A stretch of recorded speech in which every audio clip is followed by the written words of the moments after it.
Okay, all right. Let's check the Facebook page and see if we're live. Okay. And then what is it called to YouTube? Okay, I think we are live now.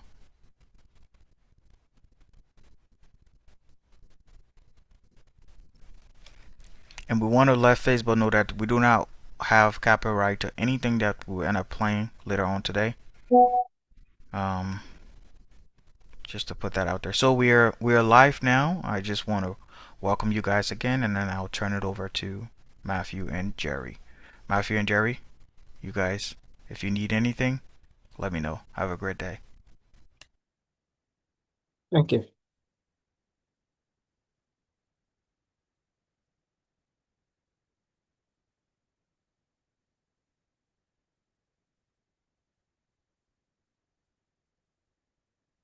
No, I don't think we are live. Okay. Yes, so we are live now. I don't think we are live. Okay. Yes, so we are live now. I don't think we are. Okay. Yes, so we are live now. So welcome everyone from wherever you are joining. Welcome everyone from wherever you are joining. Welcome everyone from wherever you are joining. Welcome.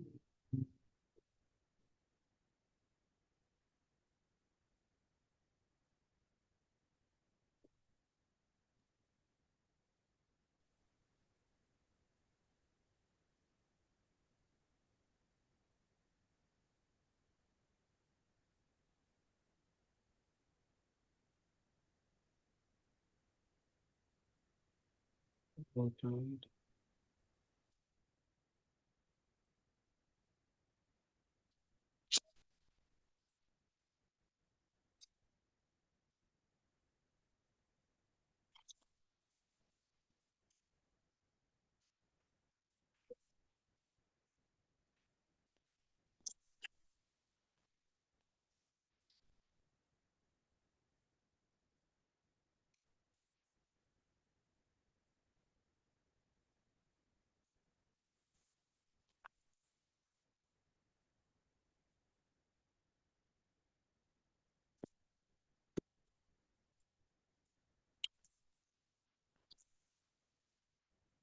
So as we await for the time, for those of who you guys that are online, if you have any questions. So as we await or concern, you can raise them. For the time, for those of who you guys that are online, if you have any questions. So as we await or Jerry, concern, if you you have another device open that you're listening to yourself, you have to put it off because the okay. feedback is coming up. Oh yeah, I think it's the Facebook that was. I see why I was receiving feedback. Crazy. Okay, I think I'm okay now.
So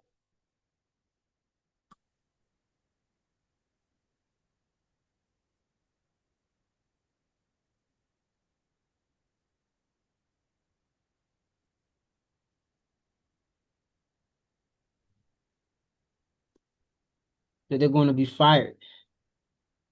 A very impactful section, bro. I can't wait.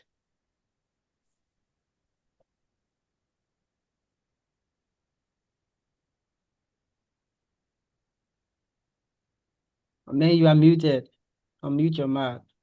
I just see you smiling in the back. What's up? I've already got my pen and paper ready for today's session.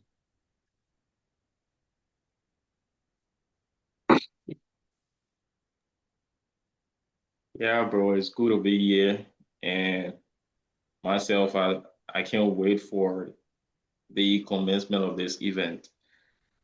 Yeah, we just Yeah, got a few more minutes to commence. exactly. It's just like you enter the church and you go with the expectation of, God gonna answer your prayer, and you just have that belief that like no matter what it takes, my prayer gonna be answered today, and my prayer gonna be solved. And you just see the miracle happening. I just had today's for me. I don't know about you, but So, sure. uh, The expectation is really hard, and I exactly. know that we're going to, gain something valuable from today's series because our speaker is already prepared, willing for us to engage her. So I know today gonna be great. Yeah, surely. What really amazed me is that the speaker is not just anybody, but somebody with the experience, have in depth, and they understand the topic. Somebody who already working within that same cycle. So, I mean, like they're gonna be fired. Gonna be fired. Yeah, sure. Definitely. So we got a few more minutes. So we just give it a little more time. And whatever you are watching us from, we want to say welcome. You can please share the live and invite others to join us as we go through with the one of the youth teaching youth uh, webinar 2026. So we are glad to have each and every one of you here today. Yeah. I think we have somebody online, but okay.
So again, let me just take this time to again welcome each and every one of us. If you are just joining us, we want to say thank you for joining.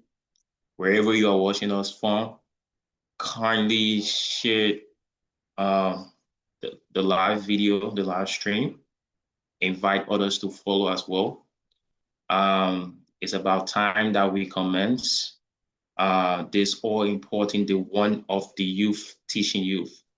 So we just going to give extra 5 minutes to have others to join us.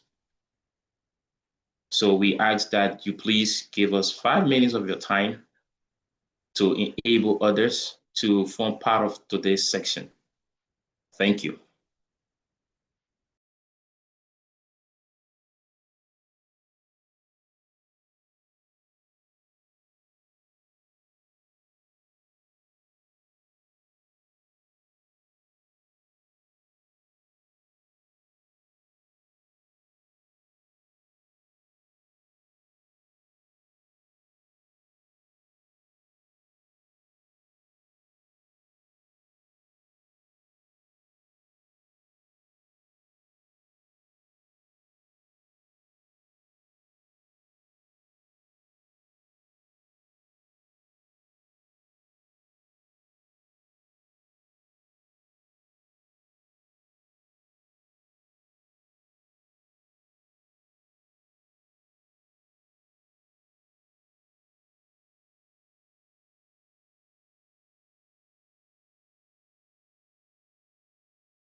So we have others coming in already. So we will just have 2 more minutes to commence this session, please.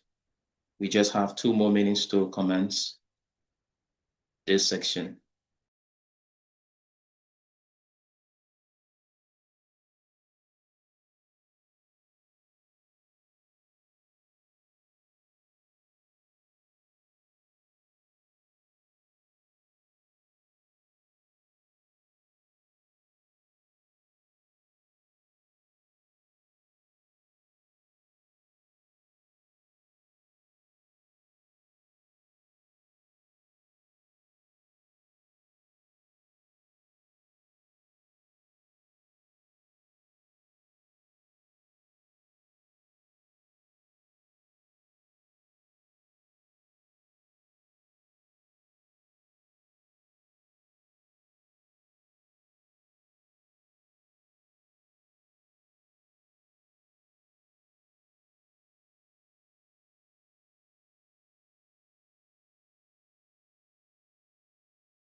Okay, so while we await, those of us that is online, can we please turn our camera off?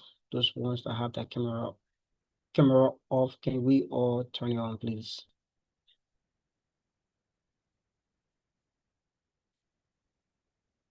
I have Adeline, Marcus.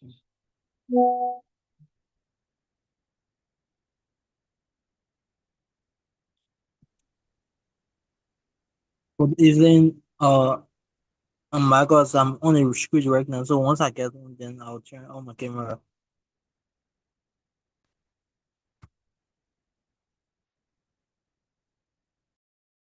Note, note.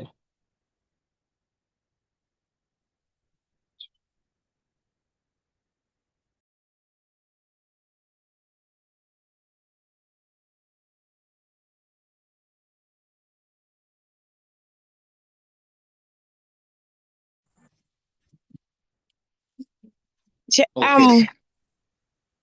I'm going to get call from my house soon when I get back inside.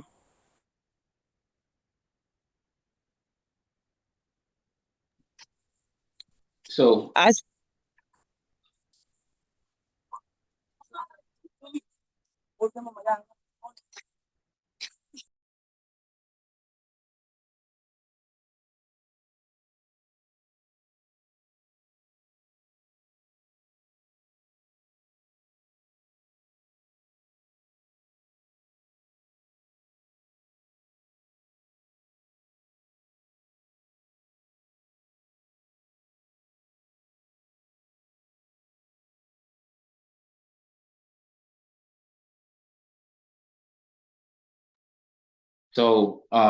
good evening, everyone.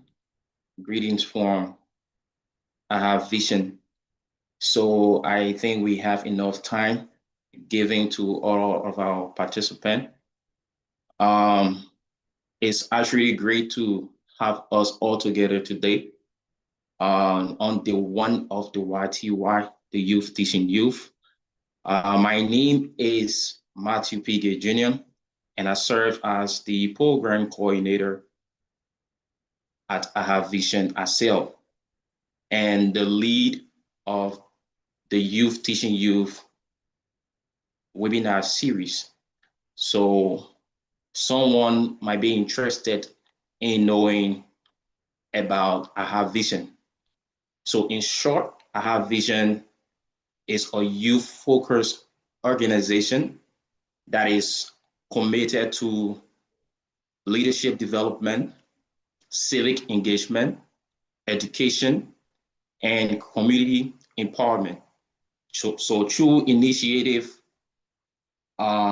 innovative programs, and partnerships, we work to equip young people with the knowledge, the skills, and the opportunities needed to become agents of positive change within their communities. So one of these initiatives is the Youth Teaching Youth, and it is a promising, unique webinar series that is designed to create a platform where young people can learn from one another, share experiences, and exchange ideas, and also develop practical skills that contribute to personal growth and community impact.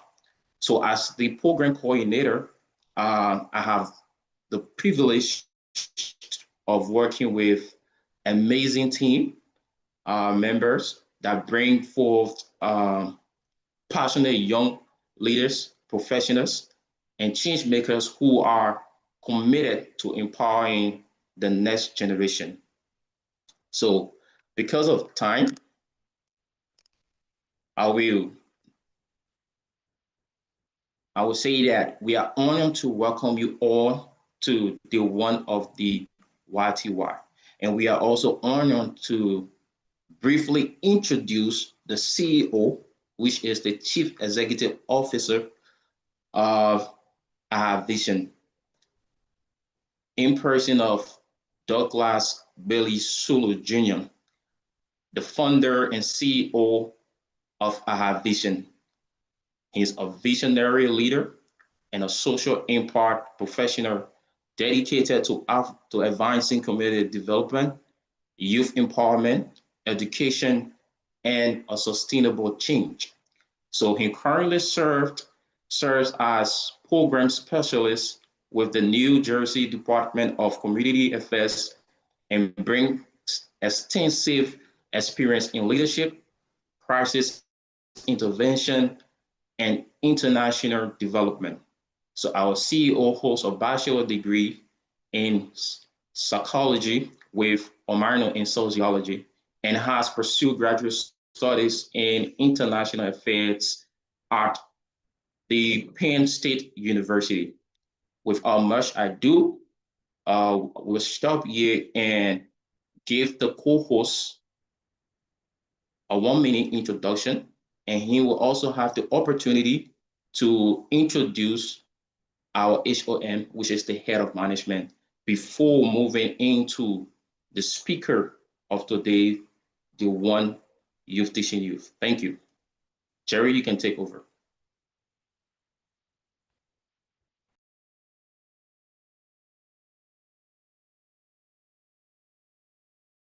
Jerry, are you there?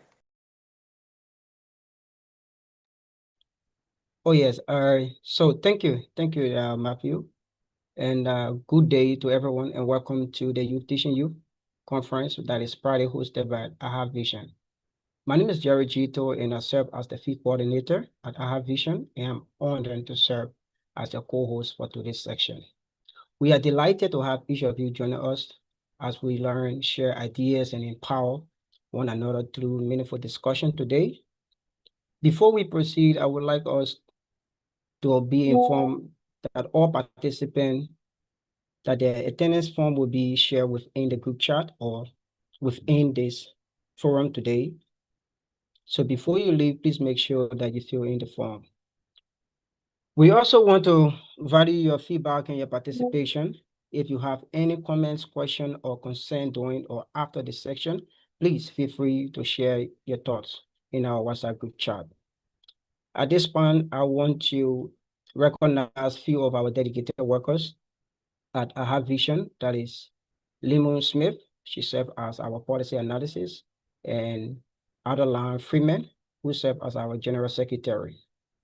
Now, it is my distinct honor to introduce one of our vision barrier, which is our HMO, Pastor Liverpool Guang, who served as the head of management at I Vision, a nonprofit organization co-funded by himself and our chief executive officer, Mr. Douglas G. Sulu. The organization is delighted to advancing the United Nations Sustainable Development Goals through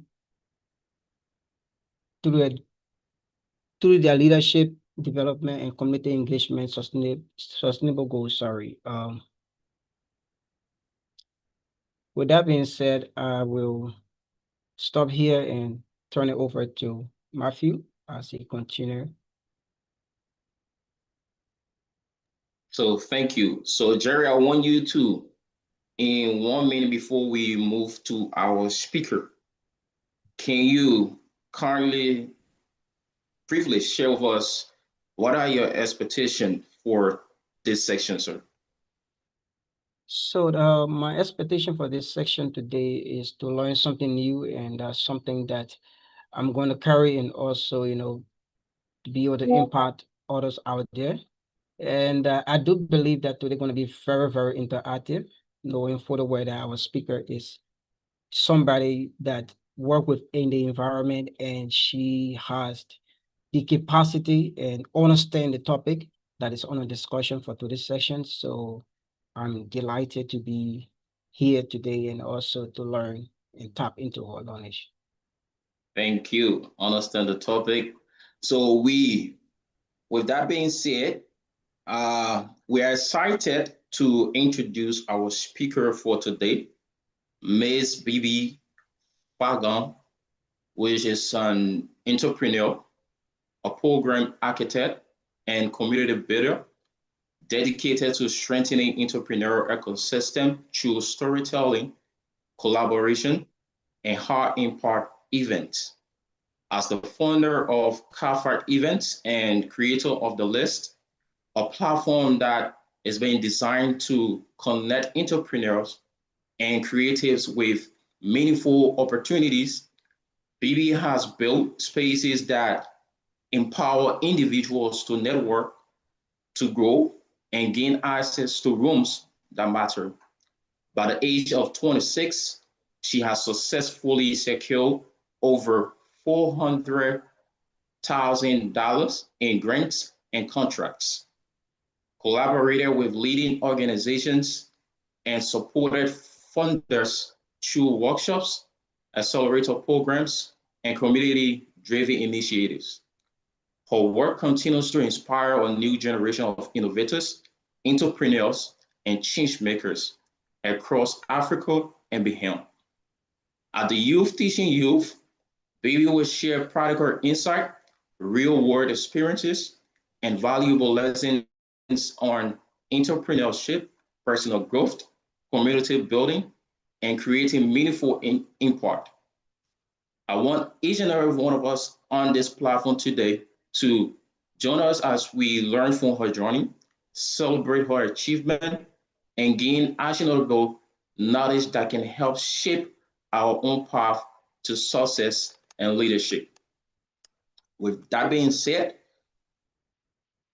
I'd also ask that you jot down all of your questions, your concern. You can either drop it into the comment section or you just wait for our Q&A. Ladies and gentlemen, without much ado, we now turn over to our speaker for today, day one of the YTY, Ms. Bibi Fagan. Hi, good evening, everyone. I know it's 7 o'clock where you are, so good evening, good evening. I'm going to share my screen for my presentation. Let me see if I have the ability to do it. Oh, yeah, I'm gonna send a request for me to be able to share my screen. There we go.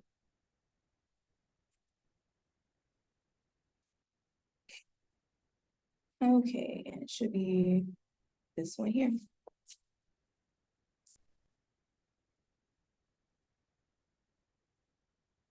Okay.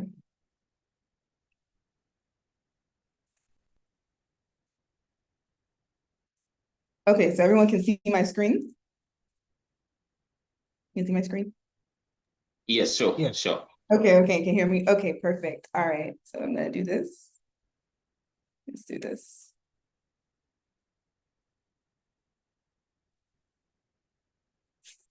Okay. All right, good evening, everyone. So I will be sharing a little bit about my entrepreneurship journey today, and how these same skills and mindset can be used to help to transform your life and help to achieve your goals if you're looking to be an entrepreneur. To be honest, I have seen across the African diaspora that many of us already have the skills and the talent and the knowledge to be a successful entrepreneur. I think sometimes it's just pairing it with the mindset. And so that's what I'm going to be teaching more about today.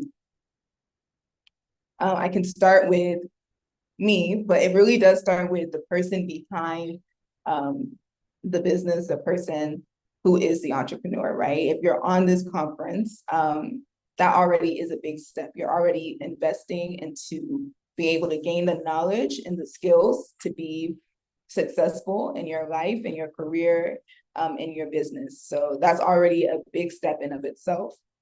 But it starts a little bit deeper than that too as well. It's understanding your purpose, right? What you're capable of outside of what people say about you, outside of what you've been taught.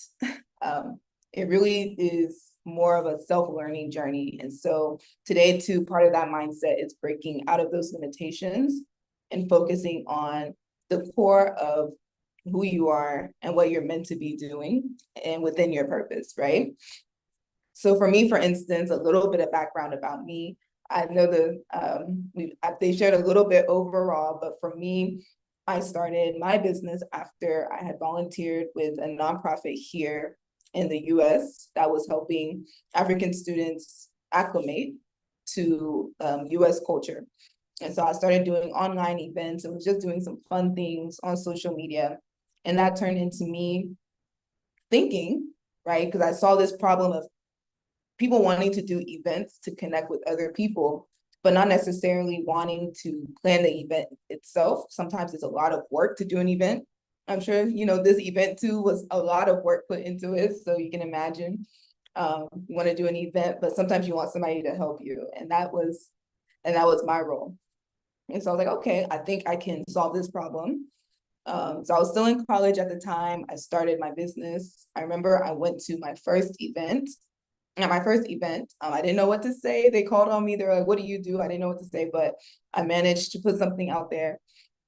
And I got my first client from there. And so I did their event, and the rest, it just kind of scaled from there, right? As I continued to learn more about me, that's when I got really deep into journaling, understanding my vision, which I'll talk about a little bit later. I was able to scale it to, you know, $12,000 projects, right? You know, 25, 35, right? Even. And then that's where I was able to start writing grants with my vision for events and programs and starting to get some of those funding opportunities. Not just within the skill set of event planning, but transitioning into doing events with even more purpose and reason, right? Not just a graduation or a birthday party, but conferences like this, or even teaching other entrepreneur skills. I was able to apply the same skills that I had, but in a bigger impact. And so it really just starts with the mindset and the vision for what you have for your life. No matter what constraints that people may seem to say exist. And so, yeah, that's where the first section is really going to focus in on the mindset. Entrepreneurs, we'll start with the vision. The vision is the most important. There are a lot of books and tools that have been created about this, but the biggest thing within vision is understanding that entrepreneurship is just the definition, almost as well as the purpose, is solving a problem, right? You see a problem, you feel like you can solve it, or you can fill in that gap, that opportunity. And then from there, you can monetize it, that opportunity to say, oh, for me, for instance, I'm an event planner. You know, I can plan your event for you for this amount of dollars, right? For this amount of money. And the same thing happens for each and every business, right? Whether it be you're selling chairs, you're selling a physical product, right? You're selling chairs, you're selling books, right? You see a problem that people want to maybe learn knowledge, or people want to sit, something as simple as people want to sit down on something, but you're solving that problem for them. It also, sorry, it also starts before you're ready, if that makes sense, meaning that you don't wait for permission from other people, right? Within sometimes a career or career opportunities, you're waiting on an approval or direction from someone else. And within entrepreneurship, once you identify the problem, you're now accountable to yourself. It's up to you to direct the business, direct the vision for it. It doesn't have to just be a business either. It can be a nonprofit too. Nonprofits and businesses work very similarly. Direct the organization. It's up to you now to do the work, right? Nobody else is, coming to tell you what to do. Resiliency is also part of that vision too. Meaning that like you yourself, it's not just enough for you to be resilient. Your vision has to be resilient. So even if something doesn't work out, it doesn't mean that that's the end of the business or the end of the idea. Maybe it's just not the right time. Maybe there's something that we use in entrepreneurship called pivoting, right? Maybe you just need to do something a little bit differently, switch the direction a little bit, but it doesn't mean that you stop selling chairs, you stop selling tables, or stop event planning. You just change what you're doing a little bit, right? But there's no such thing as failing. It's always a lesson to learn.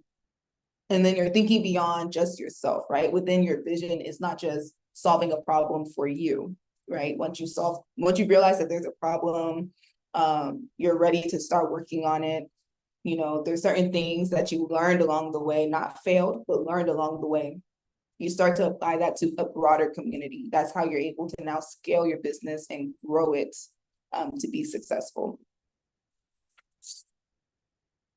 So it's really just all about your mindset, and that vision is very key. And again, like towards the end of this talk, I'll give some tools or some things that I've used to be able to build that vision. But I wanted to focus in on Dangote as like a case study for a second. I know he's a bit of a controversial figure, but you know, most entrepreneurs are. That's a whole different topic in of itself. So next time Douglas asks me to speak, maybe I'll speak on that. But for him specifically, right? When we're talking about vision and mindset, he started with, I think it was like 3,000 USD, which is a lot of money. It's true. It's a lot of money. But even within that mindset, right? Some people, they would get that type of money and go spend it on clothes. If you asked me 10 years ago, if I got $3,000, I think it was like 500,000 Naira, like what you would do with it, I would buy clothes, hair, all shoes. But mindset entrepreneur, you want to be able to multiply your money, right? While also at the same time, it goes back to that vision, solving a problem for your community. And so what he did, right? I mean, overall, advanced way to say it is, you know, he started a trading firm, he was importing goods. But a way to, you know, kind of break that down a little bit for some of our like younger audiences is that, let's say, for instance, you buy a big box of rice, right? You bought it, it got shipped to you overnight or something like that, right? You buy a big box of rice, and you know that the box of rice, right? Because of how big it is, it can make maybe like what? 10 smaller boxes of rice, maybe 30, we'll make it 30 smaller boxes of rice. So you got one big box of rice, but you got maybe 30 smaller boxes within that box, right? That's what he basically was doing when he first started. So he used the money from his uncle. He got, you know, a big box of rice. I think it was both rice and sugar at the time. He had a big bag of sugar, and then he would package it into smaller packages. So what happens if you buy that big box of rice, right, for $100? You bought it for 100, but I just told you, you know, it can make 30 smaller boxes, right? People in your community, they don't want to necessarily buy that big box for 100. Maybe they just want the small box for $10. Okay, you bought a big box for 100. You got 30 small boxes within it. The budget for people that can buy it is maybe $10 each. Now, big box of rice for 100, we do the math, 30 times 10, $10 each, 300. So he turned $100 out of that big box into $300 because he was making them into smaller packages, right? So that's how he basically is making his money. You can do that on a larger scale, but it's the same business model. And that's how he was able to scale. He did some other things too in his early days. But that's the basic necessity of his business model, including honestly to a little bit into this day. He's doing some other stuff, which I'll get into a little bit later, but that's the big thing. He repaid the loan in months because of that. It's, you know, simple multiplication along the way. You know, you take that box. Some people, okay, for instance, let me just break that down a little bit. He repaid the loan in months, right? I think it was 6 months. So you get the $300 that you made from the box of rice, right? You don't go to spend the money on yourself. You take that same 300. I've already told you the boxes of rice was $100 each in the example, right? So he went and bought 3 boxes of rice. And then you just continue to multiply from there. You buy big, like 3 boxes of rice, you're still selling at the same price. You're just making more and more money and making more and more profit. So he was able to repay the loan. And from there, he just kept multiplying and multiplying and multiplying. One of the things that he did face was he tried to go into a different industry besides, you know, sugar and all kinds of like, you know, basic foods. He also tried to do cement. And that story is really interesting as I was doing this case study for this talk today. The main thing for that was he actually lost money doing cement when he did it earlier. When he first started it, I think it was at a time the country Nigeria had, again, simplifying the story is a little bit more complicated, but I want to simplify it for us today. He basically, the country of Nigeria went and bought cement, right? They wanted to build a lot of buildings. So they bought a lot of cement. So people around the world were like, oh, me too. I want to, you know, I want to be able to profit from that. I can sell cement to the country of Nigeria, right? So I guess the way that it works is like almost you buy the cement, but you also pay rent on the shipping to be able to bring it to the country of Nigeria, right? You put the cement on a ship and you pay rent to that ship every day until it reaches to the country. So he wanted to jump inside, he making his money a little bit. So when he jumped inside, he bought the cement and he started renting the ship that would bring it to the country of Nigeria. But what ended up happening, because so many people wanted to sell cement, they all got, they all, basically, they couldn't unload the ships quickly enough. So you have the first people, yes, they got a cement off the ship, that's great. What about all the people back up all the way on the ocean, on the sea, they were just backed up, but you're still paying rent on that ship every day. Every day, that's another cost. Every day is another cost, even though you're not making any money because they haven't taken your cement yet. They haven't bought the stuff off your ship. But every day so he was actually losing money at that time. And this is where the resiliency and vision comes into play. It's like he knew that eventually he'll do it. Maybe it's just not the right time. But that doesn't mean that the journey stops. Oh, I'm going to stop being in business because I lost this money this one time. You have to stick to your beliefs, right? Which is where the mindset behind it. It's the confidence behind saying, you know what, I know this will work, maybe just not right now. It's believing in yourself. It's solving the problem, not just the money. He lost money, but he knew it's still something that he can do with, that industry with the cement. And until that problem got fixed, right, he wouldn't be able to do it just now. But he didn't necessarily need to get approval from anyone from his family or friends to be able to do that, right? Like he still did it anyway, and he was relentless. He didn't fully do it again until 20 years later, because he started business in 1977, I believe.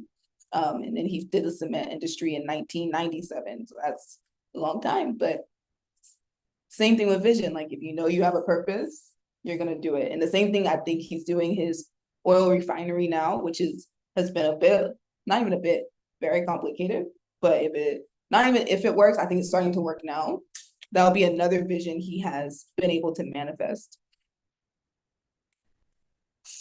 So you really have to believe in yourself and believe in that vision that we've set up from the previous slides, right? You write your vision, you write down what you're going to do, the problem you're going to solve, and then the mindset is believing in it no matter what. And there's a quote from him himself: believe in yourself even when others doubt you.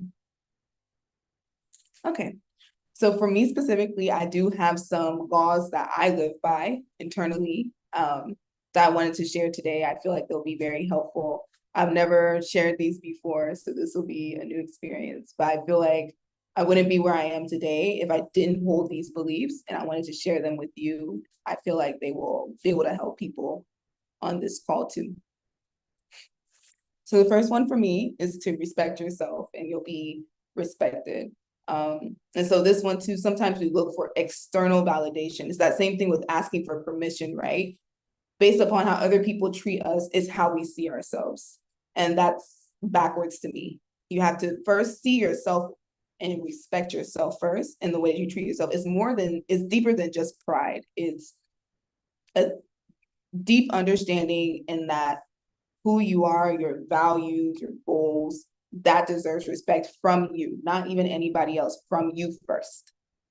And then you'll see how the world around you, people, how they treat you will change once you carry yourself with that respect. Never settle. So that's a big thing. Sometimes, especially in African culture too, for us, it's like, I've had these tough conversations before where beggars can't be choosers. I don't know if we've heard that saying before. Oh, this person offered me this, but it's not what I wanted, but I'll just settle for it. It's okay. This person helped me. Never settle. Never accept less than what you're worth. Let's see, be the person you'd be influenced by. This is one of my favorite ones. It's one that before I make a decision, I look at this law for myself first. And it's because sometimes, right, again, some of the celebrities that we follow, the artists that we listen to, right, we we tend to like be influenced by them in like little micro ways, right? Small ways. And I had to stop, maybe like 3 years ago, I had to stop and say, wait, if I was watching myself from the outside looking in, if I was watching myself like a TV show, like a movie, right? The decision that that person is making in the movie, would I be influenced by them? Would I like them? Would I want to spend time with them? Would I be, yeah, basically influenced by it? And if not, then I don't need to be making those decisions as if people can't see me or don't take what I'm doing in high regard. If, especially if you're the type of person that people tend to ask you for advice or look to you for your opinion, they value your opinion, if they want to include you in a lot of conversations, you're someone with influence. You don't have to have hundreds of thousands of people on your social media to have influence. It really starts with your family and friends, right, in your community. And so again, regarding yourself in that high respect, are you someone that you'd be influenced by? If not, change what you're doing, change your vision, change the mindset around your actions. Number 4, breaking generational poverty cycles and beliefs. So that's a big one too, especially, you know, as we respect our elders, it is good to respect our elders. But as I start to, you know, get older, I understand that sometimes, you know, people are only working with the knowledge that they had access to in a whole different era. My best example of this is, you know, my aunts and uncles. I spent a lot of time with them these past few weeks. And, you know, some of them don't know how to use social media. That's okay, right? But it's, you know, but some of us were very savvy with it. So how will I now, within, if I wanted to make money on social media, selling food, selling this, selling that, how will I now take advice or take belief systems from someone who doesn't understand the time era that I'm living in, right? And so when I talk about breaking generational poverty cycles and beliefs, it's still respecting the knowledge that came before me, because there's so much that can be learned from people who have lived life longer than you. However, it's being careful that some of the things that they've learned are simply beliefs based upon a different time era. And we're living in a new time today. So not all advice is applicable to 2026, right? And that's how you break those cycles little by little, small by small. I'll just out myself with this one too. My last point, my dad's, because some of y'all know my dad's okay, but he actually wanted me to open a hair store. And again, within his time, hair stores were very profitable. They still are. They make a lot of money. But he didn't understand how I would make the same type of money doing event planning than with a hair store. Like, you're not gonna make the same money. Oh, you just need to open a hair store. And I was like, no, I think today, you know, especially at this time, events are seen as a really big opportunity. People are spending millions of dollars. And he at first, right, didn't see that. Now we're, you know, 3 years later, in my event planning experience, was able to, you know, the government cover my trip to go to Liberia and, you know, visit with him and talk with him. So it's like we're living in a different time. And sometimes you just have to show that we're living in a different time and that some of your skills can be used to break some of these cycles. Okay, don't overthink. That's a big one for me, personally. But if you're someone who is the eldest in your family, or you know, you work with different types of people, you tend to overthink what they're thinking about, what they're thinking about the decision you make, and sometimes it can interfere with you being able to fully live your life. So there's some decisions, just don't overthink it. You never know what the person on the receiving end is going through. Sometimes their emotions, their beliefs have nothing to do with you. Absolutely nothing. So just don't overthink it. Unbothered, nothing formed against you shall prosper.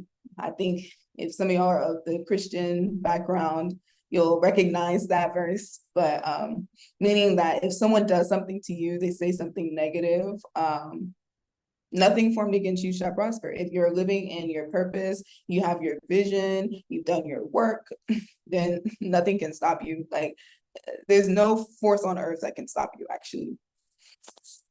Never be afraid of yourself. This is one that I have been really like not struggling with, but this is one that like is definitely impactful.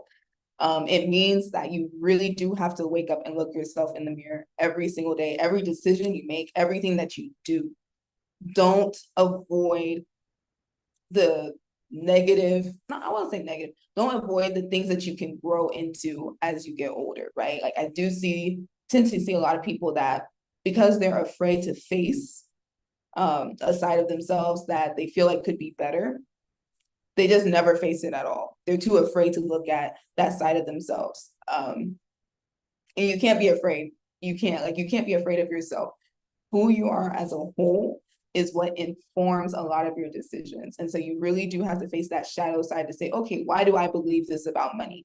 Why do I believe this about entrepreneurship? Why do I believe these things about school? Why do I believe school is hard? Why do I believe this? And as you start to face that side of yourself, you'll actually start to grow.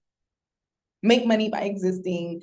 This one is something that's very close to me. For me, it's about a lot of people put money first and they make money their master. It's like, I'm only doing this thing for money. I'm only doing this for money. As you grow in entrepreneurship and purpose and vision, you'll realize that, especially if you're of a spiritual background, you were made for a reason. And anybody can make money doing anything. Anybody can make money doing anything. That's also a belief in of itself, but it's true. It's a reality. There are people making money just sitting down on technology. There's people making money on TikTok Live. There's people making money, making food. There's all kinds of ways that you can make money. So do what you're meant to do within your vision, within your mind, like within your entrepreneurship, right? Okay. These are the last slide, but be very confident. Oh, this is the big one for me right now. So being very, very, very confident. People respond to confidence. Investors respond to confidence. You're wanting a grant, they respond to confidence. It is all about your confidence. And so that's a big, big thing. Whatever you say it with your full chest. If you want to get money, if you want to sell this business, whatever it may be, say it with your full chest. Take care of your temple. That's a pretty self-explanatory one as well. Just taking care of your body, how you eat, how you rest. That's a big one for me too. How you rest is very, very important. Everything's working out effortlessly because you're the best at what you do. There's no one else like you. And I know this is stuff that like you probably heard when you were small, but as you get older, don't forget these basic things. It's like, you are the best you that you can be. There's no one else like you that's ever lived in the history of mankind. So everything's going to work out for you because you are one of one. You're the best. And no gossip. That's one thing too that I wanted to share for me. I tend to be able to, what do you call it? I'm able to change my algorithm, and I wanted to share that real quick because the algorithm I have seen from other people that sign up from social media, for some reason, it likes to push gossip. Like it likes to push things that don't necessarily teach you about the world. It's just gossip. So the way to change that, if you're on Facebook, TikTok, Instagram, search up like whatever it is you're interested in, right? Business news, history, type it into the search box, let it pop, let it show the results, and then just leave it on your screen. Go do something else for like 20 minutes. 20 minutes, just let it play and play and play. Because I've seen now the algorithms are going based upon not even just what you're liking and commenting on, but attention. And if they're basically counting how long your screen stays open on a certain video or a certain post. So from there, that's how I've been able to trick their systems. It's just, they're probably listening, sorry. But once you hold it open for like 20 minutes, you close the app, you reopen it, it'll look like a whole brand new page. Whatever you had searched before, that's all you'll see. So for me, a lot of it is business news. I tend to keep up on that. Entrepreneurship news and events is a big thing for me too. But yeah, trying to like get rid of all those gossip pages that try to come up, it's like, that's not helping me right now. And then you don't need approval, you should give it. That's pretty self-explanatory of itself from even the beginning. Don't wait on permission from other people to do what you're meant to do, if that makes sense. That's something I struggled with even for me. My government and I, like we had a meeting last week And they're like, BCA, I know you want to work with people and partner with people, and that's nice, but we gave you the funding, we gave you the grant, not them. And we're gonna need you to stop waiting on them to do what you're meant to do. You're waiting on approval. I know you don't feel like it, but that's what you're doing. And I was like, oh, y'all right. I was like, y'all are correct. Let me pivot, let me start doing something different. But yeah, not waiting on approval. That's like a big thing, especially if you grow up in like a community-minded household. Like me, for instance, like my mom, I grew up in an African household, Liberian household. It's very community-minded. So you wait on other people to agree with what you're doing before you do it. And entrepreneurship, you sometimes like you're standing alone in what your next step is, and that's okay. You're the leader. All right, so then a little bit about it. The action I especially of being ultra confident.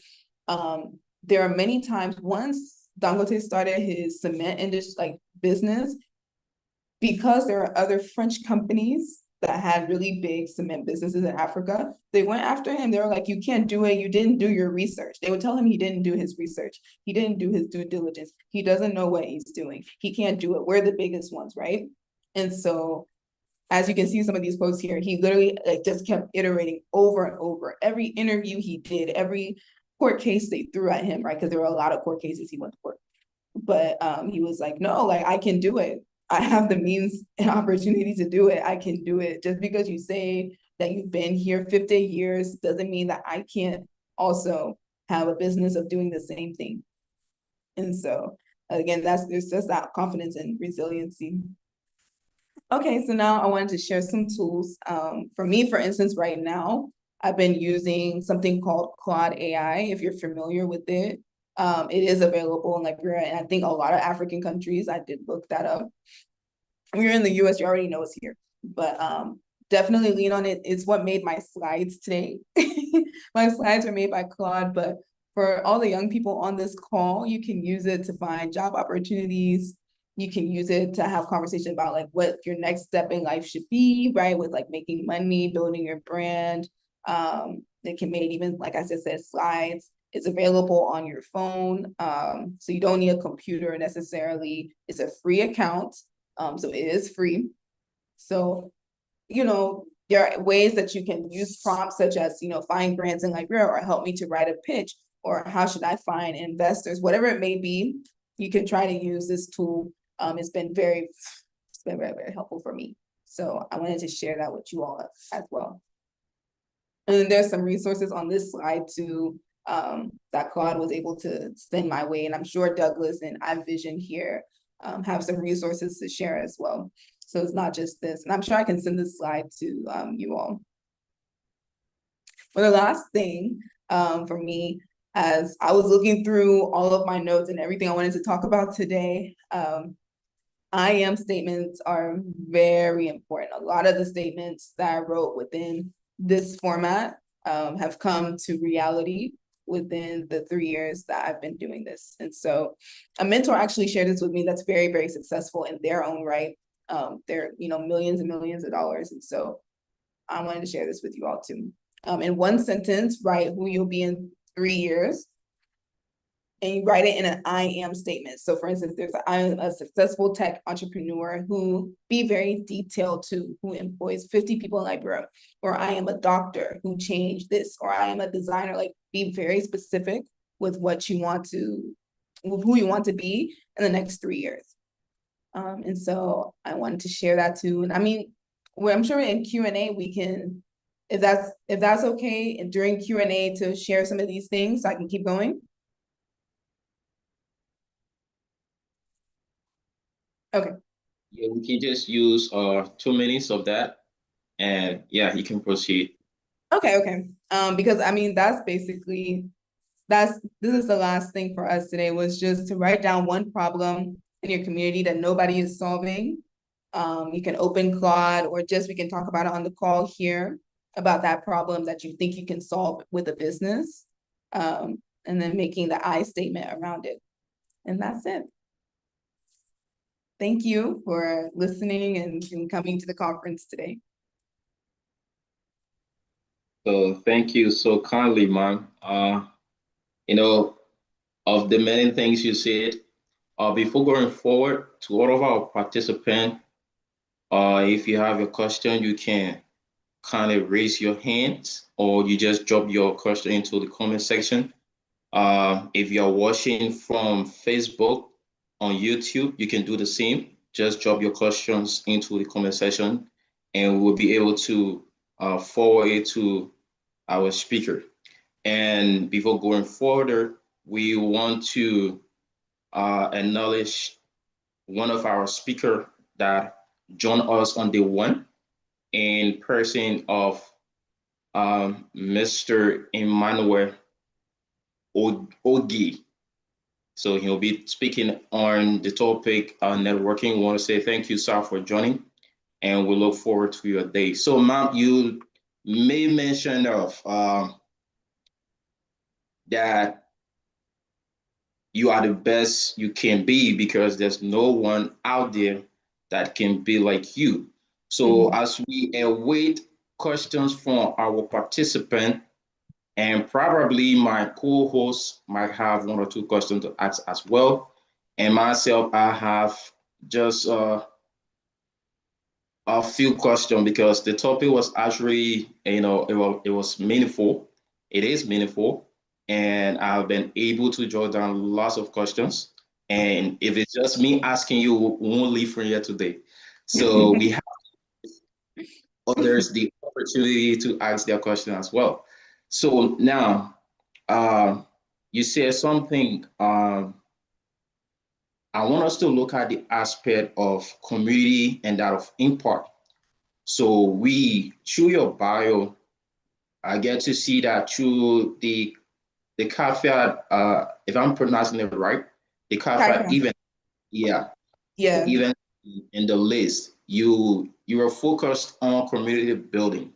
Yes. So do you mind sharing with us why community seems so important in entrepreneurship? I will share from my experience. Thank you for the question. Yes, community is very, very important. You cannot build a business all the way by yourself at a certain scale. You'll need people that are willing to help you, people that believe in the idea, as well as people that can actually give advice, not just say negative things, but they will give you advice along the way. So I've had my mentors, that's a big thing. I've had like maybe 2 to 3 mentors that that are successful in of themselves. They're able to give me advice on where I'm at now.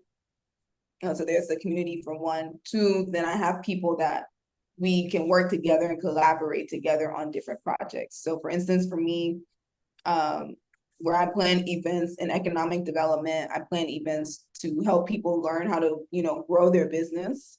I have other people who are business owners that I'm able to work with them, whether they have a venue, right? Whether they have a food business, oh, I want you to come and bring food for the event. Different things that we're able to support each other on. So mentors, also other entrepreneurs.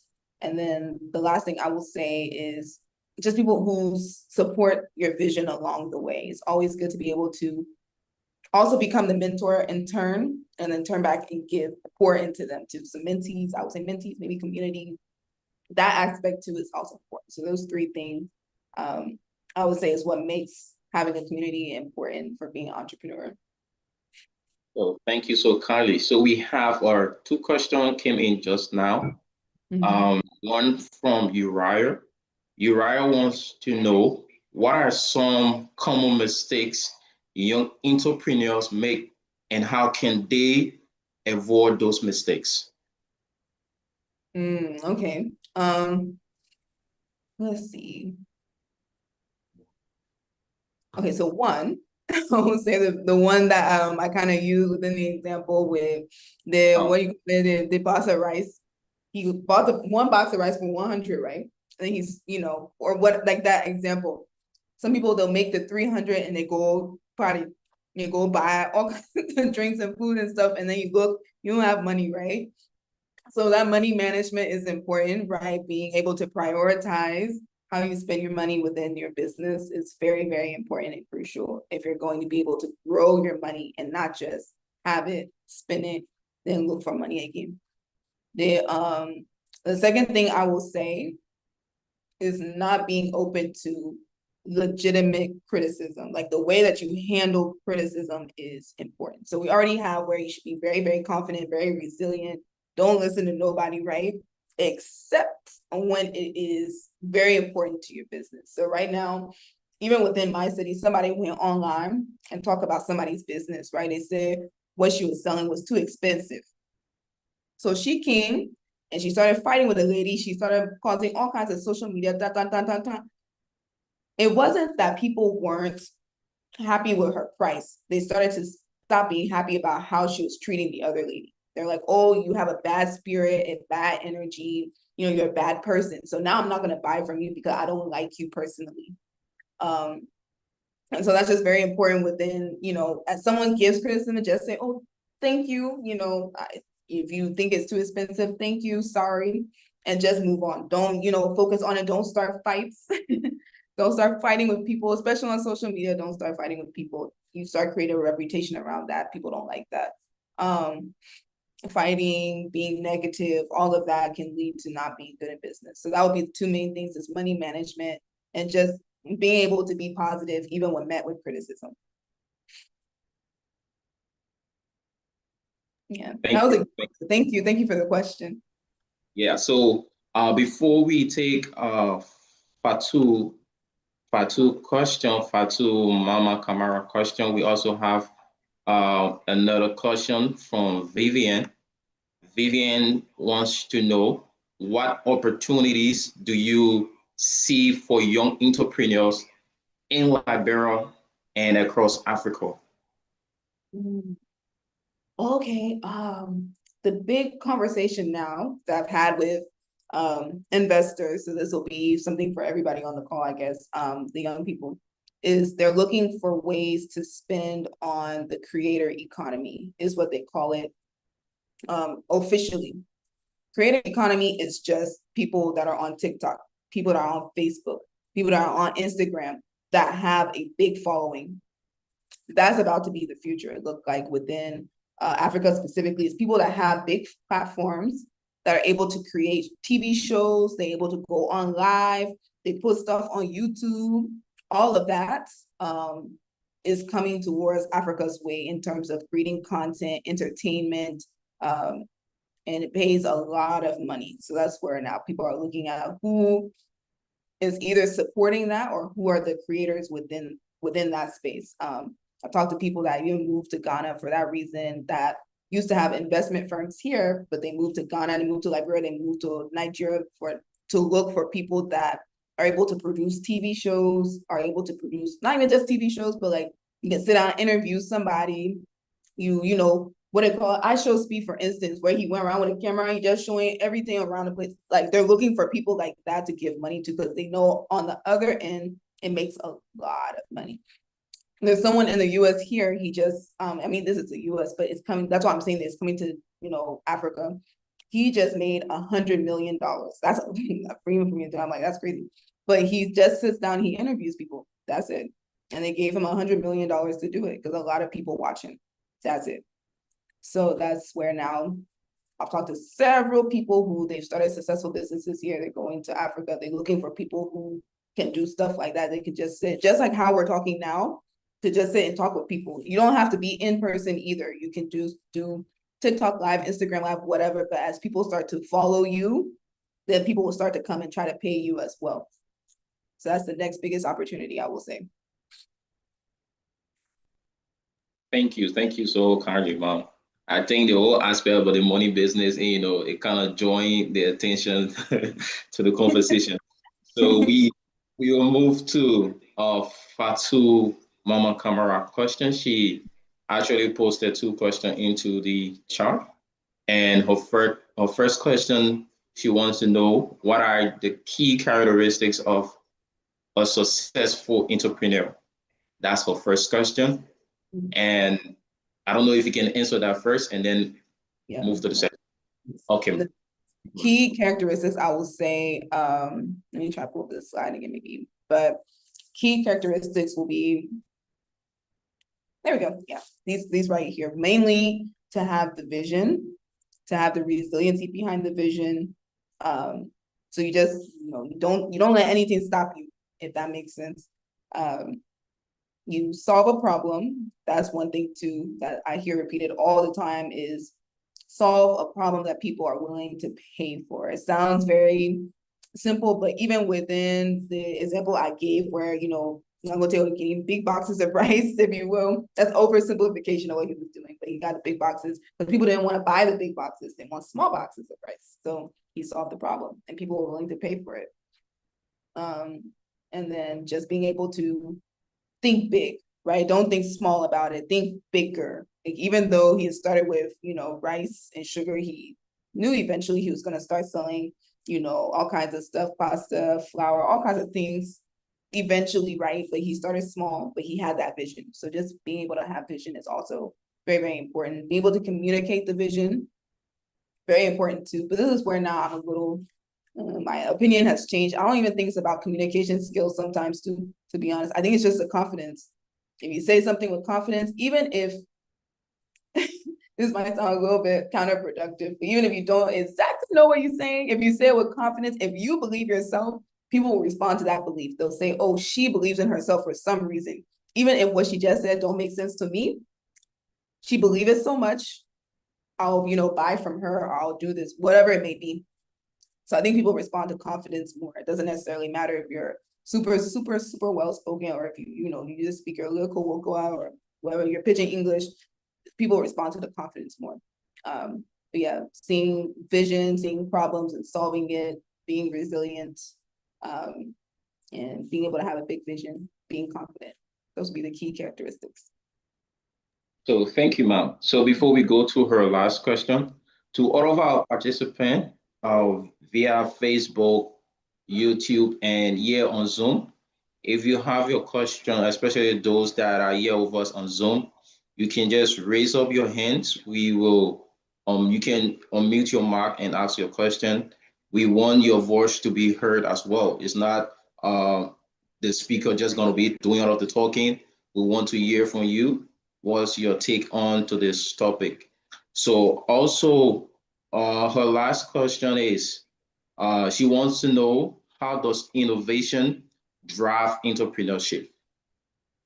Yeah, so being able to, that's a good question. Thank you. No, that's being able to adapt as time goes is very, very important as well. Knowing that's where the pivot, where we're like, you're doing one thing and then you look, you see as time goes by, you need to be able to catch up with the time. It's very, very important. So even me too, for instance, started out with just event planning. And I too am going through where I'm seeing how AI, including, as we can see, this slideshow built by AI. So I'm like, okay, I need to be able to keep up with it with the AI. And there are ways that AI can help with event planning and creating documents and stuff. So I started to implement it into my business. But that's where the innovation comes in. I would encourage everybody to really go online, just play around with it. It's a website too. So it's not like you can download the app, it's a website, it's all kinds of things. So you could just play around with it. But it's very, very, innovation is very key, and keeping up with some of the things that are happening is very key. But there's always YouTube videos, social media videos.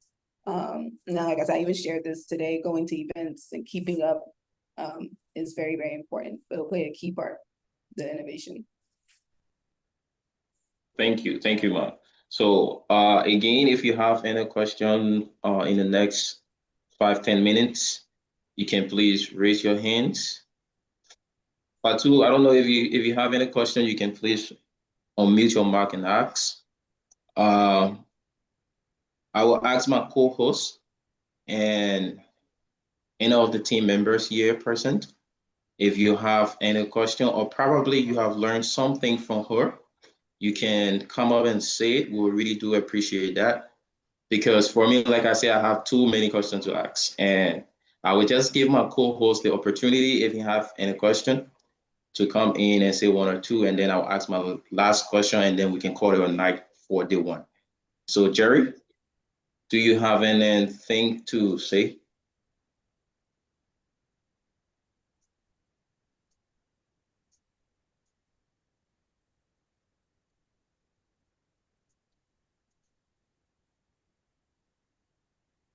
So while we are waiting, Jerry, let me just ask my last question. So looking at a very young age, man, you have been able to secure over 400,000 in grants and contracts.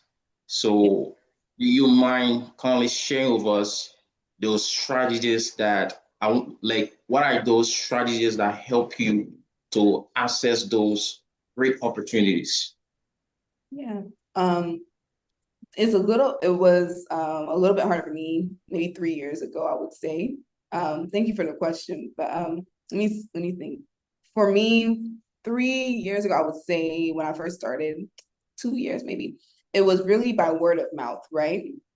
People that knew you had to go to events, and the people that were either giving the money or had received money from, the government, all of that, were the ones that would share with you some of these opportunities, especially if they felt like you were a good fit. Now, a lot of the stuff that I have been receiving recently, some of the ideas is again with this Claude. So that's where I'm like, use it as much as possible because it has access to the internet. So what it's doing, some of those opportunities that used to be on like those hidden pages, somebody got to share the link with you, it can see it. So when you ask, oh, what are the grant opportunities? What are the funding opportunities? And can share it. And that's where it shared this slide with me. I was like, okay, I'll put these opportunities on here. But you don't have to go too far like I did, where you have to go to all these events and stuff. It's still good to go to events because sometimes it's good for the people who are the ones funding you to put a face to the name. But playing with Claude 2, you're able to just give it your vision, and then it'll write the documents for you. So that's another thing too. I had to write all my own documents. Once I met the person with the opportunity, I would then have to write my own documents and write down my vision on a piece of paper and send it to them, right, for approval. But now the AI can do it. So I just have to put maybe one sentence in, like, oh, that I want to be able to create, let's see, what's the one I did the other day?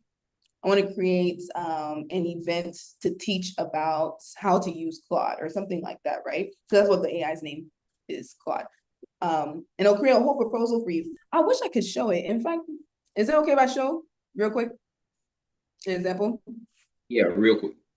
Okay. Let me see, where is it at? Okay, y'all can still see my screen, right? Sure. Okay. All right. So it already knows my name is a little creepy, I know. It knows my name, but let's see. An event.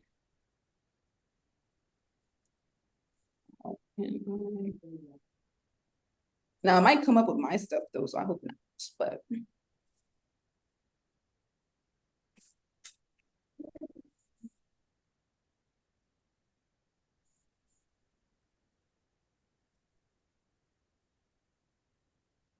Okay. Ask me some questions. What kind of event we want to do? Any of y'all got an opinion? You do economic. Does someone have something to say? Which one? What kind of event we should do, y'all? Why are we playing around? Yeah, I think Uh, Jerry have a question. And what should we do? yes. Yeah. Oh, So basically, my question has to do with the law of sources. okay. Hello. I think I can hear a little bit. Okay. So my question is, how do you suggest individual? How do you suggest individual maintain this, mindset when they are faced with a systematic, social economy and other African countries that can, you know, that can make breaking make a breakthrough, like a generational cycle, like to break that generational cycle Mm-hmm. where these opportunities are not. These opportunities is kind of really incredible difficult. Hello. Yeah, it kind of broke up a little bit. You said like breaking Hello. the generational cycles can be difficult. Oh my God. Oh, Jerry, can your network Yes, is like your network is breaking. You can just drop the question into the chat. Your network is breaking. okay. oh yeah, if you can type it down, I can see it. Yeah, yeah. But as you can see,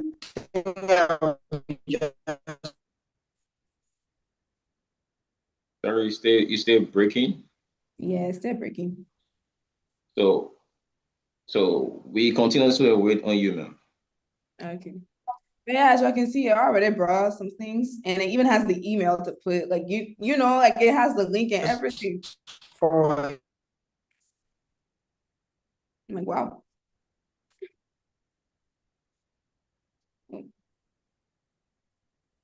Okay.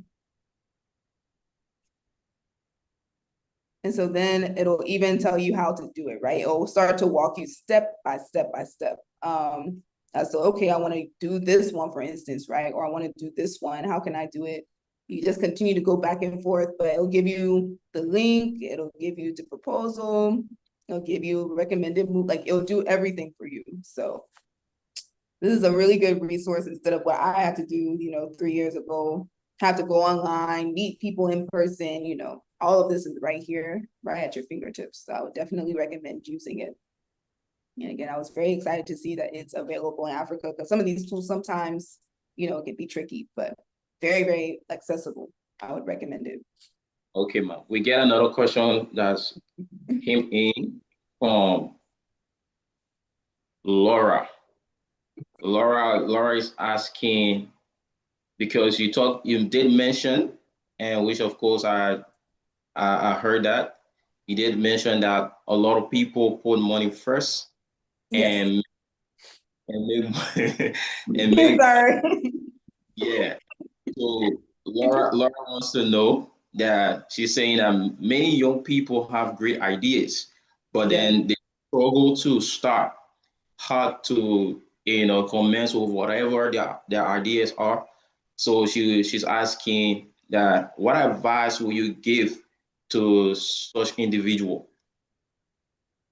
Okay, where you have an idea, but not necessarily the money yet, something like that. Can I get this Yeah, question on? I'm seeing yeah, something and then like, you have okay, so for me, right, is where starting small would be the answer. So even for me too, I knew that eventually I wanted to have like a bigger business, and I still want to have a bigger business, right? But even for me to start small. So my first clients, they only paid me like, $300, which is still, it's good money. It's good money. I'm always grateful, but they paid me 300 to do the event planning, because it's your first person that you're working with or your first business. You may charge less, or what you call it, just for the experience, right? It's not necessarily settling, but at the same time, the worth that you're able to get out of what you're doing will be more. How do I put so with my first client, even though he paid me 300, I was able to take pictures at the event and put it on my website and put it on my social media. This is what I'm doing. This is what I'm capable of. This is what I can do.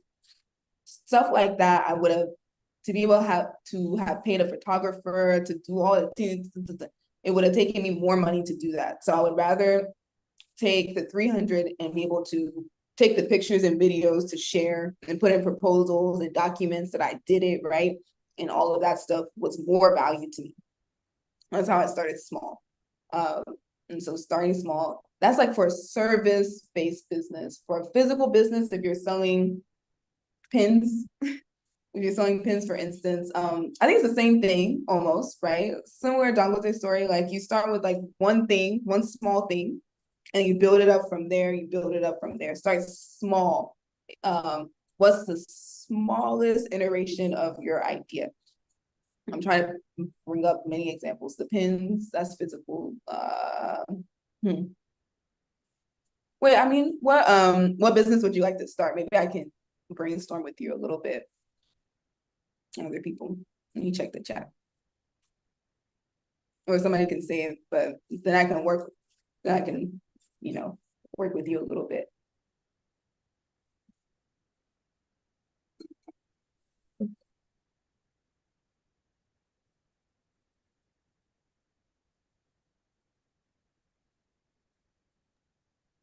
So we have Jerry question in the chat. For the chat.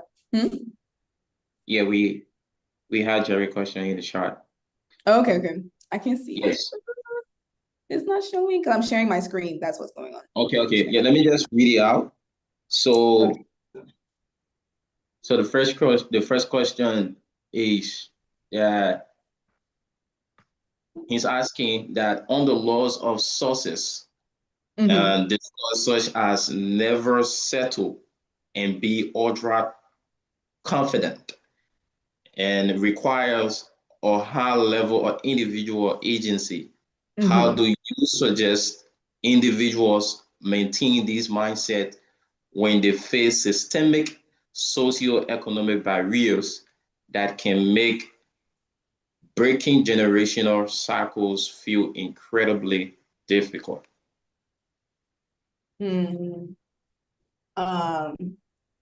Very good question. My answer to that would be, because I've faced similar things here as well. It was actually applying the mindset to those same things, that at the end of the day, these socioeconomic barriers do not define you. They don't. I've seen this a lot, and I know this can be a little bit controversial, but it's worked for me, whereas like the barriers that have been put up, they can't prosper against me. That's where like nothing formed against you shall prosper. It's like it won't work against me. And over time, you'll see sometimes in a supernatural way almost, there are things you'll be able to achieve where other people saw the barrier. So a lot of people, because they perceive that there's a limitation, they don't even try. For instance, with some of the grants that I've gotten and I've written, right? There were people that were like, oh, you're too young, so you'll never be able to get the grant. And there are people that have sat there, not sat, but you know what I mean? Like they accepted that belief. They said, oh, okay, I'm young, so I won't be able to get the grant. So I won't even try. Not knowing that one of the grants that I applied for, they actually gave me a personal call. And I'm friends with that team now ever since. They were like, we've never seen someone young apply, and we've always wanted to fund young people. So you see how other people can just make their own, limitation. They can put it on other people. Oh, because I didn't get a grant when I was young. That now you too, you won't get a grant unless you're older than me. All kinds of things. And it's like, actually, sometimes the people behind the scenes, they're not even looking for that. They don't know that that's even a problem or exists. I've had so many conversations with that too, within a lot of my government funded initiatives, where they're like, we actually want to be able to invest in like minority businesses, Black businesses, or even within one of the agencies here, they wanted to invest in like African businesses, but I was the connector because they were just told limiting beliefs about how Africa, they don't want outside investment. I'm like, what are you talking about? People can just put their own limitation on stuff, and then that's how people start to create these beliefs and barriers around things. And so, yeah, that's like one of the main things is continue to try, because you just never know who the person behind the scene, they're like, oh, I've been looking for someone young to put money into, to invest into, to be able to fund their programs or do things with them. You just never know what other people's beliefs have circulated around, whether they put it on social media, they put it on TV, they put it on the radio, and then they circulate that belief all over. Media is very important. Being careful about what you consume on media will change some of the perspectives around some of the barriers we face as well too, because that's another game I've seen being played right now within creating mindsets around certain things. There's some mindsets around even AI right now in the US, like people are trying to tell people not to use it. And it's only because, for me, some of the rooms I've been in, they're using the media to say that, so that when other businesses use AI, they're more successful than businesses that don't. So they're putting on social media, don't use it, so that me too, I can be successful, but they're not saying that. They're just saying it's dangerous, don't use it. It's very interesting. So people are putting that barrier on themselves that they shouldn't use it, it's bad, it's this, it's that, not knowing that it's totally fabricated.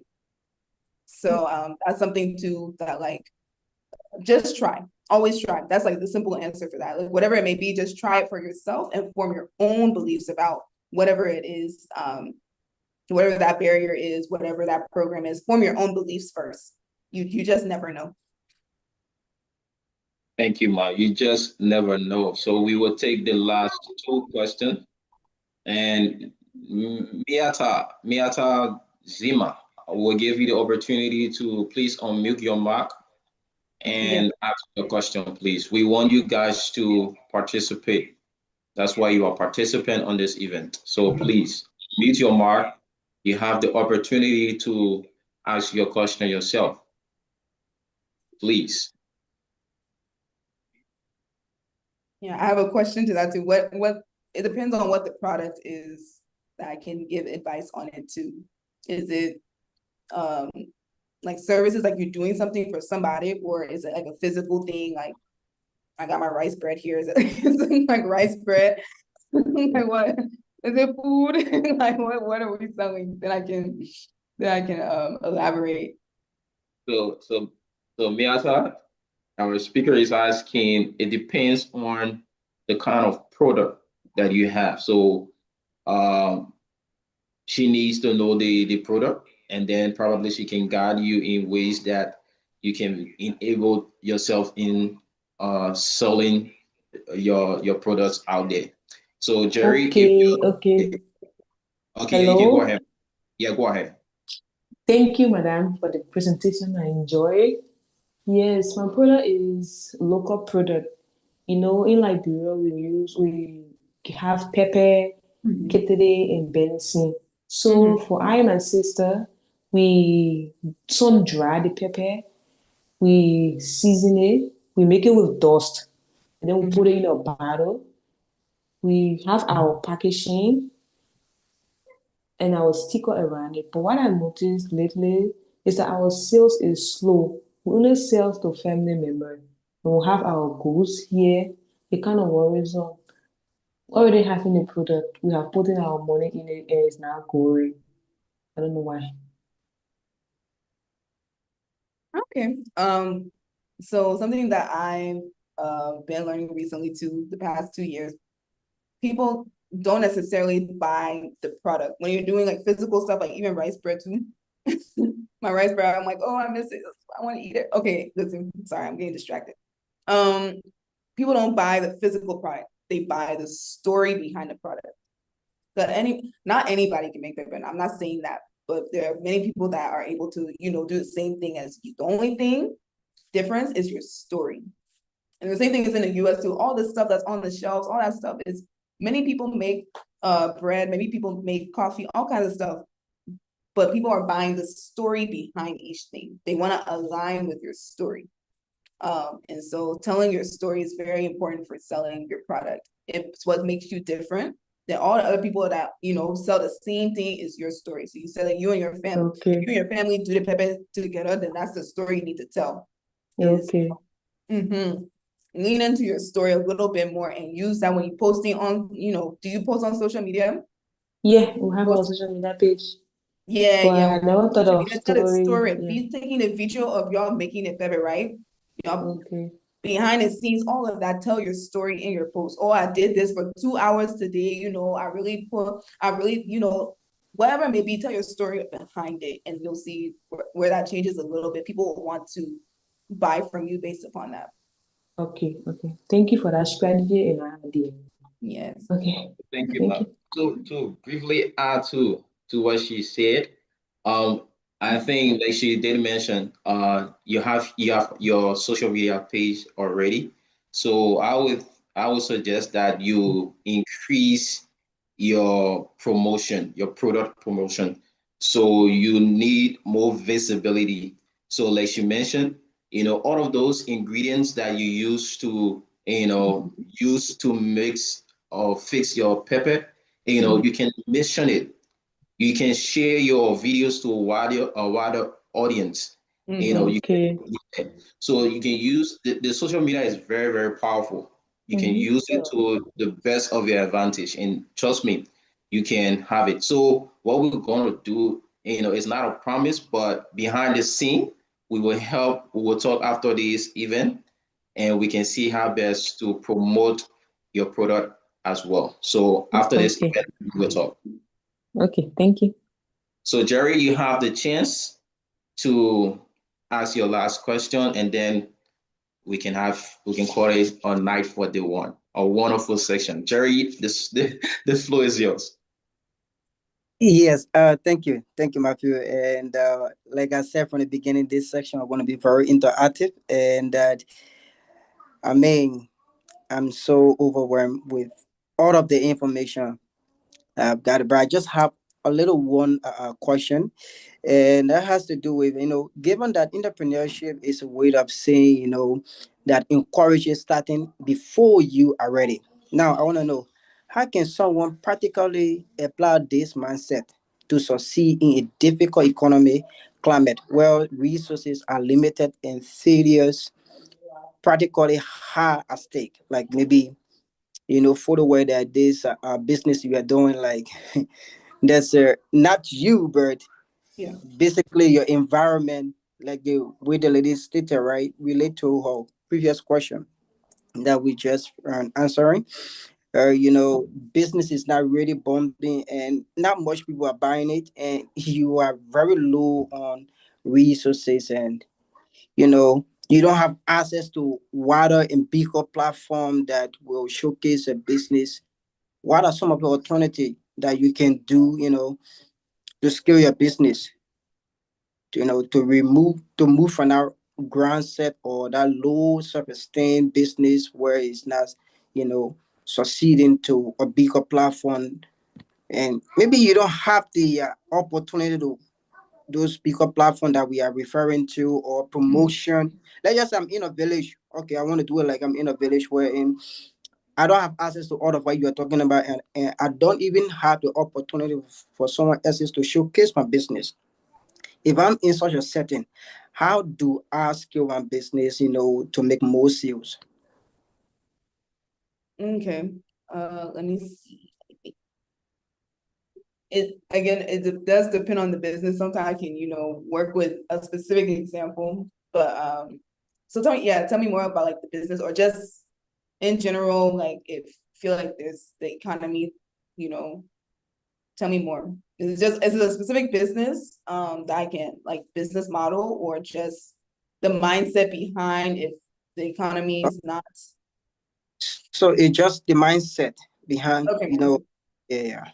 Okay. For me, yeah, that's where the mindset shifts a little bit. So even for me too, there's been some difficulties and challenges, many.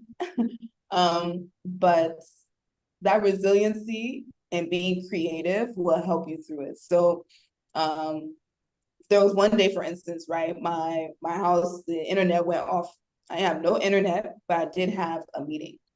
And so the resiliency behind it, I walked to the nearest place with internet. I think it was like maybe for me, it was like 10 minutes. I've known people that have walked longer, 30 minutes even. I've walked that, but like being able to walk, I was like, well, I know I got two legs. That's one resource I have, and I know I can make it somewhere that has the internet that I need to be able to access the meeting or the thing that I need to do, right? We're on Zoom, so that's one resource too as well. Like you can meet with people on Zoom to sell, whether it's a product or service. That's one thing. Just being creative with the things that you have now will turn into being able to be creative about even bigger problems, right? Or even bigger solutions. So starting where you are now, the economy question, I do sometimes go back and forth on, because it depends on the context, to be honest. And so I'll need a little bit more information. I know that for here, for instance, too, like where I am, Sometimes I'm told that the economy, is not great. And yes, maybe in the broader scheme of things it is, but then you hear news about someone, like even today, for instance, you hear news, somebody today bought something for like $10 billion. And I'm like, okay, economy bad, but y'all giving each other 10 billion. That what's going on? Like somebody got the money that all of us need, right? Somebody got it. So what's going on with y'all? Why y'all telling us this story? And so being in those rooms too has also helped me. Is like being in certain rooms, going to events, meeting people is key. Using the resources that you have now will turn into even bigger opportunities. Connecting with people, networking is a really big thing too. And then finally, just being able to, again, make your own beliefs about certain things. So for instance, if someone's telling you about the economies, for me, I've now been between two rooms. Some people tell me the economy bad. Some people, the same people that made the 10 billion, it's like, oh, the economy's great. We're making money every day. And I get confused. So I make my own, I meet with both. I talk with both. I, sit down with both.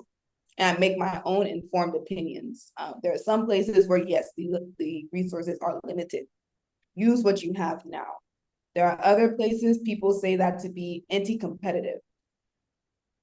Form your own beliefs and go from there, But yeah, the overall basic story for that too is just using what you have now to turn it into bigger opportunities.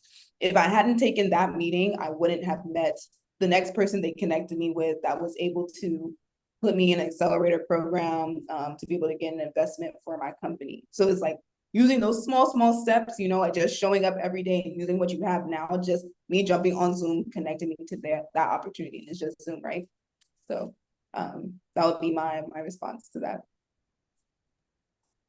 Okay, thank you.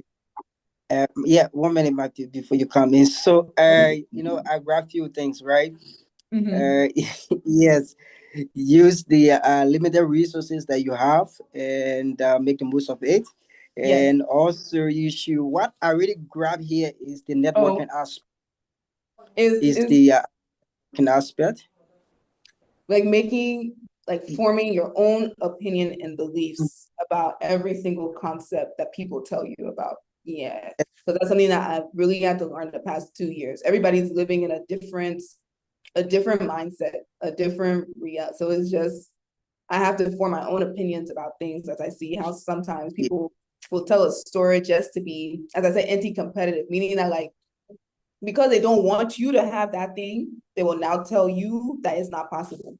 That's what people sometimes, unfortunately, I hate it, but sometimes people do that. They use the media to do it too. It's a lot of stuff. So yeah, just forming your own opinions, doing your own research. That's where knowledge, they talk about knowledge is key. Even being on here, you'll learn different stuff based upon now being able to learn and get all the knowledge you can get. You can make your own opinions about the world instead of just that one person who maybe because they don't want you to have the 10 billion, they not see the economy bad, sometimes they just form your own opinion, but also use the resources that you have to grow. Okay. Yeah. So with all much I do, her answer is actually on point.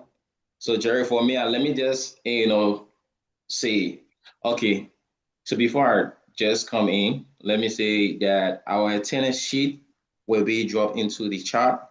So to all of our participants, we kindly ask that you please fill out the attendance sheet, because at the end of this, the entire session, you will be awarded a certificate for attending daily. So our attendance sheets will be into the chat room, into the chat here.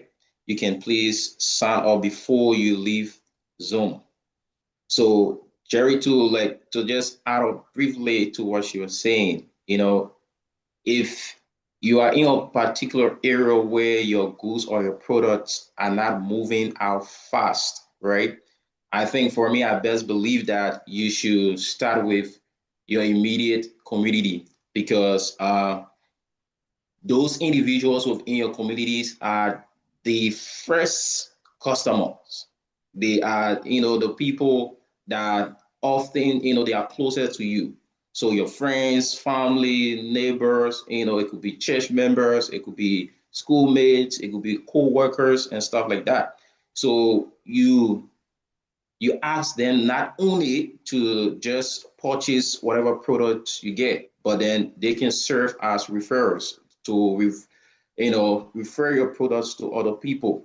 So you can take advantage of the social media, like we said earlier on. You have to post regularly, you have to do more promotion, you have to show your products, show the services that you render, and some of the experiences customers have, especially when a customer purchase your product and then they are happy from the taste of your product or the experience that they gain from your product. You can share it on your page.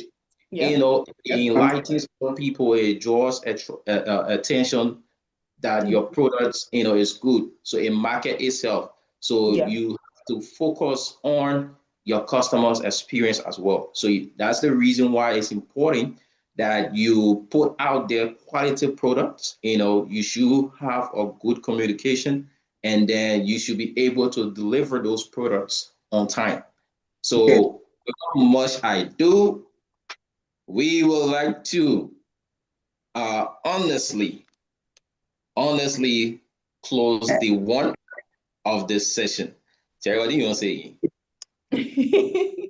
Yeah, they may join the session until you want to, but we gotta go. We gotta go. We got to go. I think So we have one more question.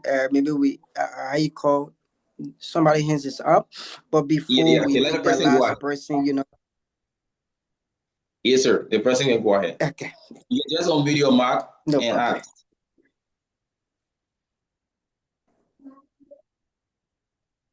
I think that person is not around. So, since the person is not available, Oh. Mommy, you don't asking no question. You give the person a chance. What kind of mess is it? I Okay, I want to say thank you for the topic on this discussion, entrepreneurship.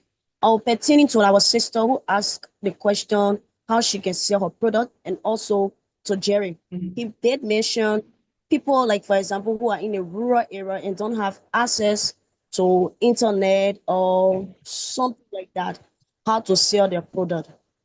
So Matthew have just said it all. That's what I wanted to say. What you produce, you have to let about what you are going to sell in the first. And secondly, the community with which you live in, you have to let the people know about your product. For example, my mom face medicated soap, she face liquid soap. So everybody does not know about what she face. So we, her children and community dwellers, we buy the soap, and then for my perspective, I will go and tell other person, oh, my mom's face soap that when you take bath with the soap, it will make you clean, it will make you to feel comfortable. It is not like the other soap, right? So somebody will say, okay, bring one or two, let me try it and see. For those who are in a rural area, you can face your palm oil, and then you tell somebody, I'm selling palm oil and I want you to buy it. It is good.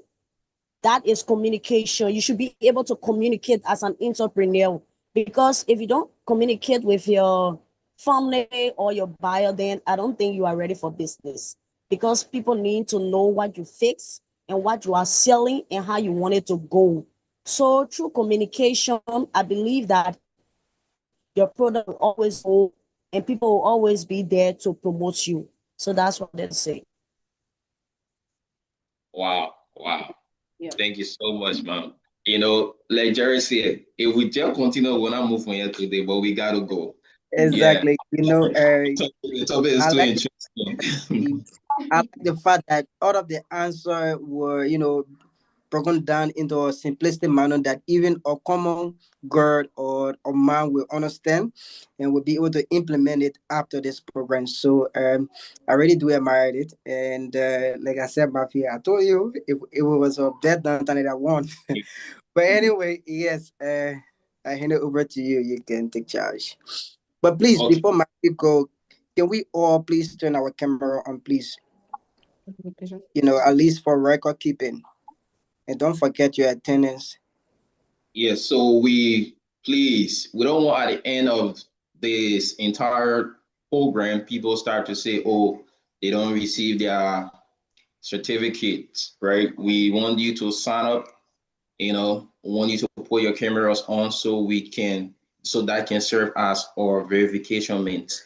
So as we bring the one of the youth teaching youth to a close, I want to extend my heartfelt gratitude to our amazing speaker, Ms.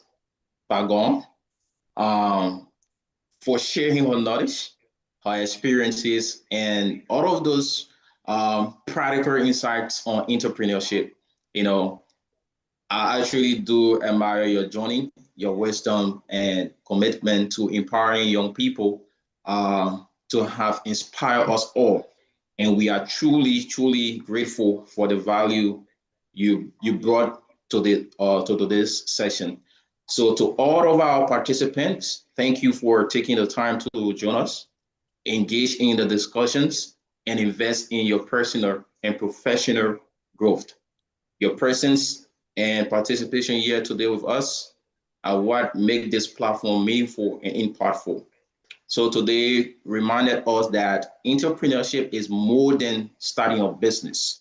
It's about identifying those opportunities, solving problems, creating values, and making a difference in our communities.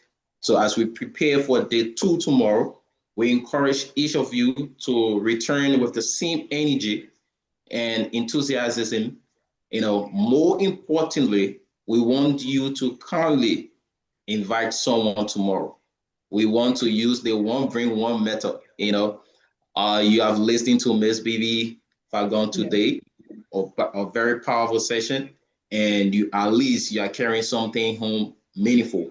So we want you to invite someone tomorrow. You can invite a friend, a classmate, a colleague, a fellow young leader to join us tomorrow for another exciting edition. So the more young people, we bring into these conversations, the greater the impact we can create together. So remember that I want all of us to remember that knowledge. So I want all of us to remember that knowledge grows when it starts to share. So when we have the opportunity, we share with others, we have others to be involved. So thank you once again for being part of this journey with us. We look forward to seeing you tomorrow for another engaging and impactful session. Have a wonderful evening. Stay safe. See you all tomorrow. The Youth Teaching Youth 2026. Thank you so kindly for your time. Okay. Thank you. Bye-bye. Thank you. Thank you. So please don't forget to sign the sheet.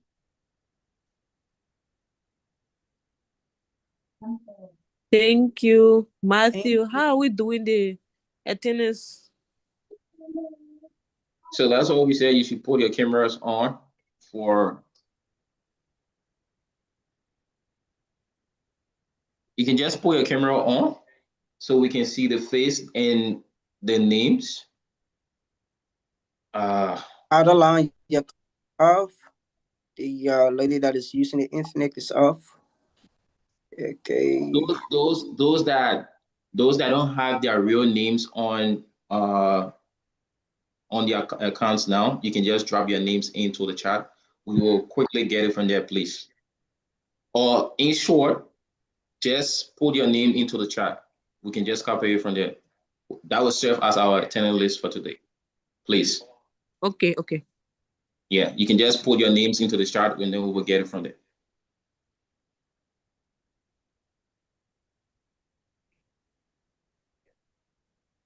Hold on. Let me see if I can just send the attendance there once and for her. Mama, you can do the thing that I was saying, you're wasting time. No, outer line. I just saw that the boss were keep telling her to do it. You see, I'm in trouble, Matthew.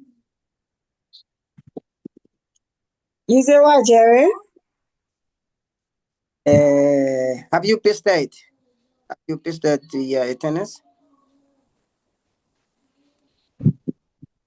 Well, I need to paste it in here, eh? Yes. Okay, Everson. so I just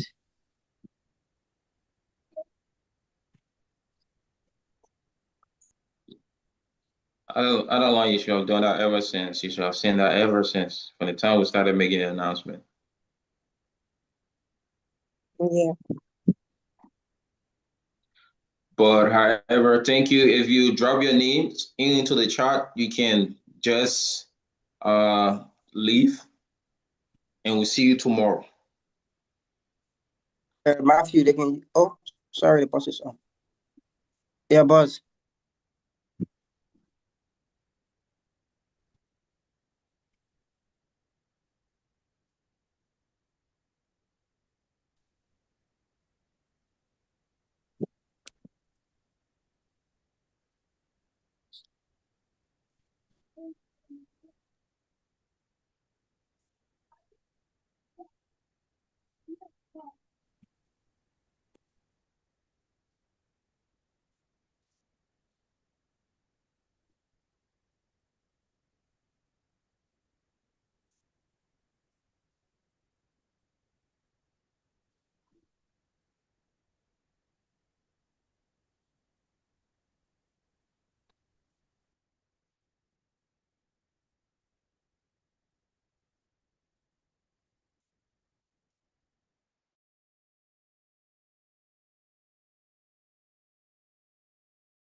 So everyone, thank you so much for joining today's session. We see you tomorrow. Please encourage others to join us tomorrow. So if you drop your name into the comment section, you can just leave the line.